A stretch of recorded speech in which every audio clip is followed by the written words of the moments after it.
Welcome everybody. Before we start, here's a quick recap of my previous video, how Western freedom became a double-edged sword. If you haven't watched it yet, please check it out and the link is in the description. In that video, I would have spoken about how Western ideas shaped across the world, how freedom of choice shaped modern culture, and how early American reformers helped build the foundation for many rights we enjoy today. But we also saw something important. But when freedom is separated from responsibility, it slowly turns destructive. And I ended the last video with this line: freedom becomes dangerous the moment it is used without responsibility. Today, many new age ideologies repeat the same idea in different way. They say it's my choice, my feeling matter the most. I can do whatever I want. But how did we reach this point? To understand that, we need to go back into the three waves of feminist movement in America. It is very important to understand these three waves of feminist movement because understanding these three waves help us clearly see where justice ended and where confusion slowly started. So why did women lack freedom even in early America? This is very important question. America was built on the idea of freedom. The country fought against British rule, shouting slogans like liberty, freedom, and equal rights. So then, why were women still not free? The reason behind this was early American freedom was mainly designed for men.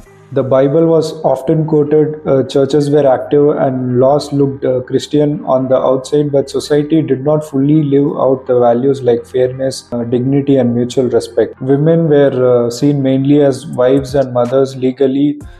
Married women had no separate identity, her property, her income, and decisions were controlled by her husband.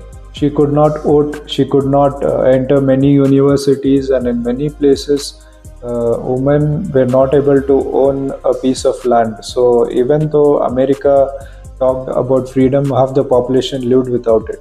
And this gap between the freedom that they spoke and the reality is what gave birth to the first wave of feminism. It started in the year 1848 until 1920, the first wave of feminism.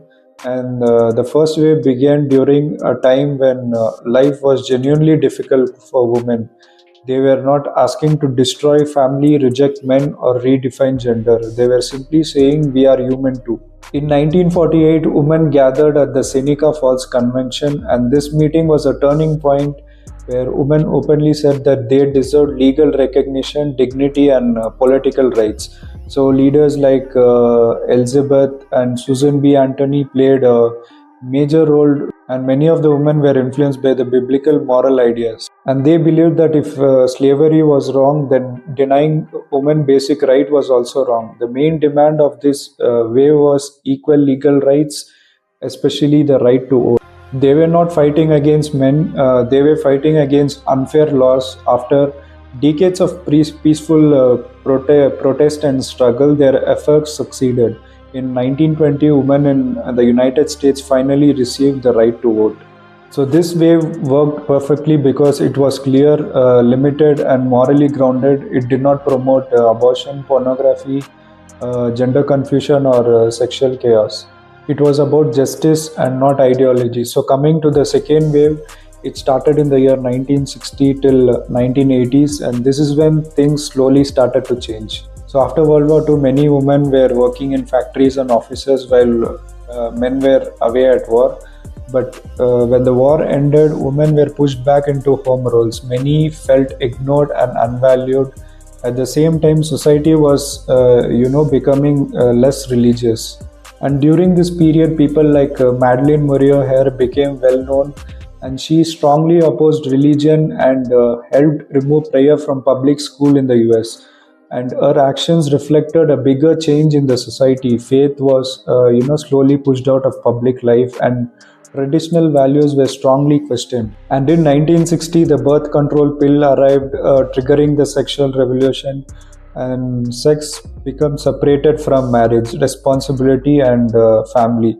So thinkers like Betty, Friedan, Gloria, Steinem, and so people like these shaped this wave. And they also spoke about equal pay and equal opportunity, and this looks fine for me because equal pay and equal opportunity is a very valid concern, but slowly the movement changed its direction. And this is where pseudo-feminism also came into picture, and some voices started saying that men were the enemy and marriage was oppression and family was a prison.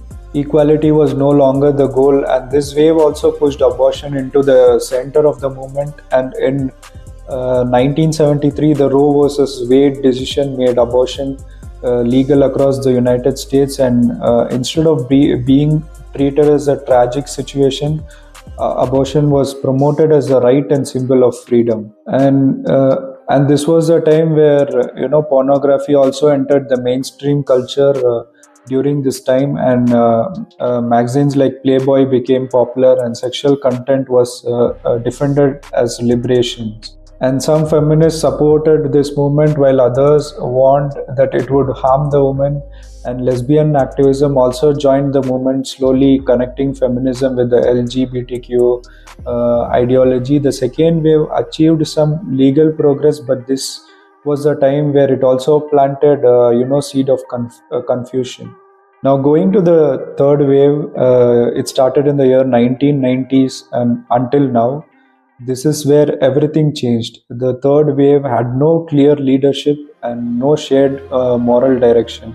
The internet played a major role because this was the time social media was at its peak, and internet was responsible for spreading this idea globally, quickly and emotionally. And this wave focused more on personal identity than real injustice. Thinkers like Judith Butler argued that gender is not biological but something you perform. This idea changed everything. If gender is not real, then anyone can redefine themselves at any time. This thinking opened the door to gender fluidity, non-binary identities, and endless labels. And pornography was no longer criticized. It was celebrated as empowerment, and platforms like OnlyFans later grew from this mindset. And abortion was no longer described as tragic or painful. It was praised as strength, power, and self-expression. So feminism fully merged with LGBTQ and transgender ideology during this period, and the movement became divided, aggressive, and disconnected from the reality. So now, how did globalization spread these ideas, worldwide? So now this is the final and most important part. And this idea did not stay in America. Through globalization, the Western culture spread to the entire world through Hollywood movies, Netflix, social media, NGOs, universities, and international organizations carried these ideologies everywhere. And countries in Asia, Africa, and the Middle East were told this is progress, this is freedom, this is modern. And local cultures were pressured to accept Western ideas or be labeled backward. Economic power, media influence, and global institutions helped normalize these movements worldwide. What began as a small fight for justice in the West slowly turned into a global cultural revolution. The first wave of feminism fought for real justice, and the second wave was mixed justice with sexual rebellion, and the third wave replaced truth with feelings and biology with ideology. So today feminism is very different from where it started. What began as a demand for fairness slowly turned into confusion about family, gender, and identity. Feminism in a true sense was meant to protect women from abuse, violence, and exploitation. So when women are harmed, real feminism raises its voice. A clear example is the Me Too movement. Women spoke openly about sexual harassment and abuse by powerful people. Many risk their careers to tell the truth, and this is real feminism because it focused on justice and protecting women who are suffering. Another example for real feminism is the work done by organizations like International Justice Mission. They rescued women and children from human trafficking and sexual exploitation.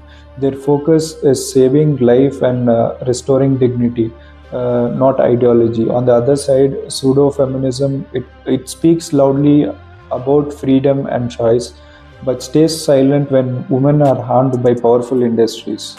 A short example for this is the pornography industry. Investigations and survivor testimonies have shown a link between pornography, human trafficking, and abuse. Platforms like Pornhub face serious allegation of hosting trafficked content. Yet there was no large-scale protest from many feminist groups against this industry. And some feminist thinkers during and after the second wave, often called sex-positive feminists, even defended pornography as empowerment. Writers like Gail Rubin and Ellen Welles argued that pornography was about freedom and personal choice. This shifted the focus from asking, is this harming women, to, or is this a personal right? And at the same time, feminists such as Andrea Dworkin warned that pornography objectifies women and fuels exploitation and violence. But over time, these warnings were ignored while the idea of choice became dominant. In simple terms, the difference between real feminism stands with women who are abused, trafficked, or silenced, and pseudo-feminism defends ideas and industries even when women are harmed. So when an industry profits from human trafficking and exploitation, and powerful voices remain silent, the question must be asked: who is feminism really protecting? So where is all of this going to end? I'll talk about this in my next video. And if you like this video, please share and subscribe to my channel for more videos.